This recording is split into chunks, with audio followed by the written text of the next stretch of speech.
दोस्तों, हमारे देश में शुरू से ही भेड़ चाल रही है। यानी चार लोगों ने आगे बढ़कर कुछ कर दिया तो बाकी सब भी उसी राह पर चल पड़ते हैं। आगे वाला जा रहा है तो सही होगा, यानी अपना दिमाग नहीं लगाएंगे। आगे वाला कर रहा है, आगे वाला जा रहा है तो सही होगा। किसी ने एक ट्रेंड सेट कर दिया तो बाकी सब उसी को फॉलो करने लगते हैं। और ये किसी एक इंडस्ट्री ही नहीं बल्कि सभी जगह का हाल है। आजकल जो रील्स बनती हैं टिकटॉक टाइप की, उसमें देख लीजिए, अगर किसी ने अपना पिछवाड़ा हिलाते हुए एक रील बना दी और वो थोड़ी सी वायरल हो गई तो उसके बाद आपको हर तरह के पिछवाड़े हिलते हुए दिखेंगे, बिना ये सोचे कि उनका पिछवाड़ा हिलते हुए दिख कैसा रहा है। बिकनी पहनकर बेबी बम दिखाने का ट्रेंड भी बॉलीवुड एक्ट्रेस ने ऐसे ही शुरू किया था और आज आम घरेलू औरतें भी नंगेपन को करते हुए कहीं न कहीं दिख जाएंगी। साल 2006 में एक विदेशी शो को कॉपी करते हुए भारत में एक नया शो लाया गया। शो का नाम था बिग बॉस। लोगों को बड़ा एक्साइटमेंट था कि एक घर में 12-14 लोग बंद रहेंगे तो क्या रिजल्ट निकलेगा। लोगों को पहला शौक तो यही देखकर लगा कि इस शो के जो कंटेस्टेंट्स थे वो देश के सबसे बड़े हरामी और सबसे बड़े नालायक लोग थे। शो शुरू हुआ और शो में एंटरटेनमेंट के नाम पर जो कुत्ता कचेड़ी हुई, जो कुत्ता बिल्ली की लड़ाई हुई, वो देखकर लोगों को बहुत ज्यादा एंटरटेनमेंट मिला, क्योंकि हम उस देश के वासी हैं जिनके पास समय की कोई कमी नहीं है। फालतू का समय बर्बाद करने के लिए हमारे पास बहुत समय है, और खासकर बिग बॉस जैसे शोज देखने के लिए। बिग बॉस का पहला सीजन हिट हुआ तो उसका हुतियापा आज तक चल रहा है। अब इसी को देखते हुए और खासकर इसके नंगेपन और घटियापन को देखते हुए एक अश्लीलता की दुकान ने एक प्रोड्यूसर ने इसी थीम पर अपना शो लॉन्च किया और नाम रखा लॉकअप। अश्लीलता की दुकान का नाम है एकता कपूर।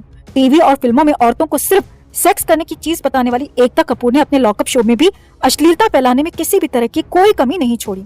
एकता कपूर देश के लोगों की नब्ज पकड़ चुकी है कि देश में ठरकी लोगों की कमी नहीं है और उसकी अश्लील फिल्में अपना प्रॉफिट किसी न किसी तरह से निकाल ही लेंगी। एकता कपूर बहुत चालाक है और वो अपने शो लॉकअप को अगर टीवी पर लाती तो उसका कंपैरिजन सीधे सीधे बिग बॉस से होता, तो उसने ओटीटी पर लाया। शो के होस्ट के रूप में अगर किसी ऐसे बॉलीवुड कलाकार को लाती जो पहले से ही लोगों के निशाने पर है, ट्रोल होता रहता है, तो पब्लिक उसका बैंड बजाती थी और साथ ही खुद एकता कपूर भी लपेटे में आती कि एकता कपूर इसी तरह के शोज लाती है और इसका शो कोई भी नहीं देखता। लेकिन एकता कपूर बहुत चालाकी से इस काम को करती है और उसने होस्ट के लिए ऐसा नाम सिलेक्ट किया जिसकी इमेज लोगों में आज की डेट में एक राष्ट्रवादी एक्ट्रेस की बनी हुई है और जो देश की संस्कृति की बात करती है। ये एक्ट्रेस है कंगना रनौत। कंगना पिछले 2 सालों में अपनी राष्ट्रवादी छवि और देश की संस्कृति की हिमायती रही है और अपने आप को उसने एक राष्ट्रवादी के रूप में शो किया है। ये बात और है कि आजकल ये खुद दिखाते हुए और हिलाते हुए घूम रही है। खैर, एकता कपूर ने कंगना को होस्ट बनने को कहा और वो आसानी से मान गई क्योंकि ये दोनों पुराने समय से ही दोस्त हैं। वैसे कंगना अगर इस शो को होस्ट करने से मना कर देती तो एकता कपूर के पास एक और राष्ट्रवादी चेहरा था जो इस शो को होस्ट करती, और कंगना के अलावा दूसरी राष्ट्रवादी एक्ट्रेस तो ऐसी है जो ऑफिशियली राष्ट्रवादी तो है ही और बाकायदा उसके ऊपर स्टैंप लगा हुआ है राष्ट्रवादी का कि वो राष्ट्रवादी है और पूरी पक्की देशभक्त है। कमेंट करके जरूर बताएं कि शो की होस्ट अगर कंगना नहीं होती तो एकता कपूर किसको लेकर आती। खैर, शो में बिग बॉस की तरह 16 छटे हुए छिछोरे, बकैती करने वाले और अश्लीलता फैलाने वाले कंटेस्टेंट्स भरे गए। इसमें हम कुछ ही लोगों की बात करेंगे क्योंकि सभी मेंबर्स की बात करना पॉसिबल नहीं होगा, वीडियो बहुत ज्यादा लंबी हो जाएगी। शो जब शुरू हुआ तो पहले दिन ही उसका विनर फाइनल हो चुका था, क्योंकि किसे कितने वोट मिलते हैं ये शो के प्रोड्यूसर्स के अलावा कोई नहीं देखता। दरअसल शो में मुनव्वर फारूकी को एक हीरो की तरह पेश किया जाना था और वो पहले से ही तय हो चुका था। मुनव्वर कौन है ये आप सभी को पता होगा। जिनको नहीं पता उन्हें बता दें कि मुनव्वर एक घटिया से जोक्स मारने वाला एक स्टैंड अप कॉमेडियन है, या कह सकते हैं एक 3rd class stand up comedian है। कई साल पहले कॉमेडी के नाम पर लोगों के पिछवाड़े से खून निकालने के बाद जब इसे पहचान नहीं मिली तो इसने शॉर्टकट रास्ता अपनाना शुरू कर दिया। उसके बाद इसने लगातार कई शोज में हिंदुओं के भगवानों पर अश्लील और गंदे जोक्स मारना शुरू कर दिया।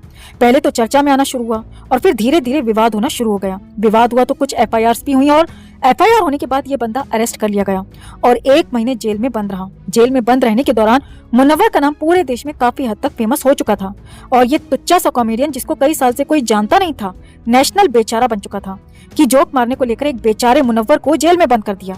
यही वजह थी कि मुनव्वर को इस शो में न सिर्फ कास्ट किया गया बल्कि उसे पहले ही विनर भी घोषित कर दिया गया था, क्योंकि एकता कपूर को न सिर्फ हिंदू देवी देवताओं का अपमान करना पसंद है, उसे इसी तरह के दूसरे लोग भी बहुत ज्यादा पसंद आते हैं। इस शो में एक स्वामी बाबा को भी लाया गया और पहले हफ्ते में ही उन्हें बाहर कर दिया गया क्योंकि वो सिर्फ हिंदू दर्शकों पर अपनी पकड़ बनाने के लिए लाए गए थे।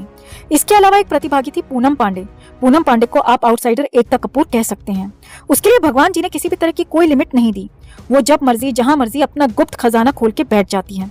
वो अभी तक किस किस के लिए अपने कपड़ों का बलिदान दे चुकी है ये उसे आज की डेट में खुद को भी याद नहीं होगा। पूनम पांडे को शो में सेमी पॉर्न वाला तड़का लगाने को ही लाया गया था और यही वजह थी कि वो ऑलमोस्ट एंड तक अपना फटा पुराना सामान दिखाती रही। शो में एक कंटेस्टेंट थी बबीता फोगाट।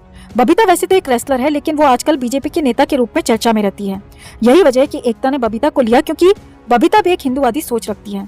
इसमें एक प्रतिभागी थी शाइशा शिंदे। शाइशा वैसे तो ट्रांसजेंडर थी, लेकिन अश्लीलता फैलाने के मामले में वो किसी से पीछे नहीं थी। इसके अलावा अंजलि अरोड़ा, अंजलि की किताब तो हम आपको एक अलग वीडियो में पढ़कर बताएंगे, लेकिन अभी उसे इस शो में लाने की वजह की बात करते हैं। Anjali so called social media influencer है।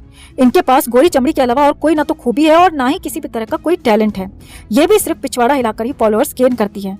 इसके बावजूद ये सेकंड रनर अप रही, और इसका कारण ये था कि इसका प्रयोग मुनव्वर के लव इंटरेस्ट के रूप में दिखाया जाना था। शुरुआत में मुनव्वर और अंजलि का अफेयर ऑलमोस्ट शुरू ही करा दिया गया था, लेकिन बाद में धीरे धीरे मुनव्वर की सच्चाई बताई गई और बताया गया कि मुनव्वर पहले से ही मैरिड है।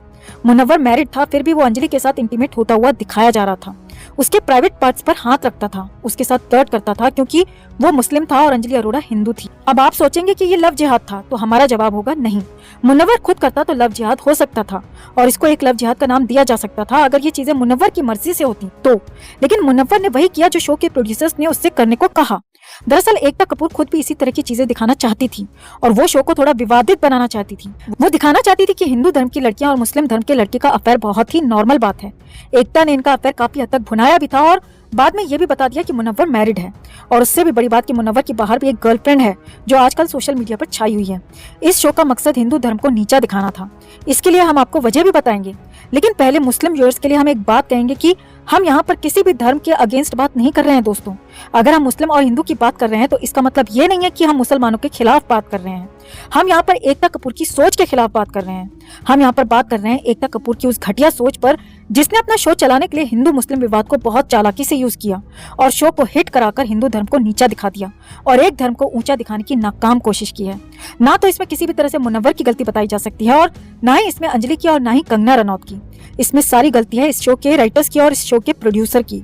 हम किसी धर्म के अगेंस्ट बात नहीं करते दोस्तों, जब तक वो अतिवादी न हो, जब तक वो दूसरे धर्म को नीचा न दिखाए। हमें सबसे ज्यादा प्रॉब्लम होती है एकता कपूर, कबीर खान, सैफ अली खान, शाहरुख खान, महेश भट्ट और स्वरा भास्कर वाली सोच पर, जो सिर्फ एक धर्म को बड़ा साबित करने के चक्कर में दूसरे धर्मों को नीचा दिखाते हैं और जबरदस्ती के मुद्दे बनाते हैं। और रही बात पॉलिटिकल पार्टीज की, तो हमारा मानना यह है कि पॉलिटिकल पार्टी कोई भी हो, कोई भी का मतलब कोई भी हो, हम इसमें किसी एक का नाम नहीं ले रहे हैं, हम सभी की बात कर रहे हैं। सभी पॉलिटिकल पार्टीज को कुर्सी से प्यार होता है, सिर्फ सत्ता से प्यार होता है।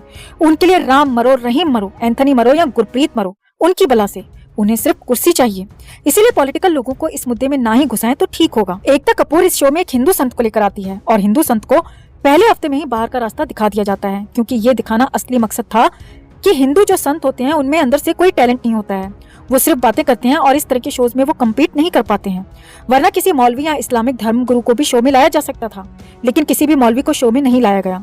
बबीता फोगाट को शो से बाहर कर दिया गया क्योंकि वो भी एक हिंदूवादी सोच रखती है और एक मुस्लिम कैंडिडेट के आगे वो टिक नहीं पाई, इस तरह से उसको शो कराया गया। फाइनल लड़ाई हुई थी पायल रोहतगी और मुनव्वर के बीच में। खुद पायल हिंदूवादी सोच को प्रमोट करने के लिए जानी जाती है और इसी तरह के वीडियोस वो यूट्यूब पर डालती रहती है। पायल को फाइनल तक इसीलिए लेकर जाया गया ताकि ये दिखाया जा सके कि हिंदूवादी पायल मुस्लिम विचारधारा के सामने टिक नहीं पाई। एकता की नजर में हिंदूवादी सोच गलत है और इस्लामिक सोच सही है। एकता भगवानों को गाली देने वालों को देश के सामने सही साबित करना चाहती थी और वो इस कोशिश में काफी हद तक कामयाब भी हो गई, क्योंकि ये खुद भी वैसे ही कर्मकांड करती है तो उसे इसी तरह के लोग पसंद आते हैं। अब कुछ लोग कहेंगे कि मुनव्वर बहुत अच्छा खेला, उसने पूरे सीजन में लोगों को एंटरटेन किया, इसीलिए वो जीता। तो हम आपको बता दें दोस्तों कि इस तरह के शोज में कंटेस्टेंट्स वही करते हैं जो उनसे बोला जाता है।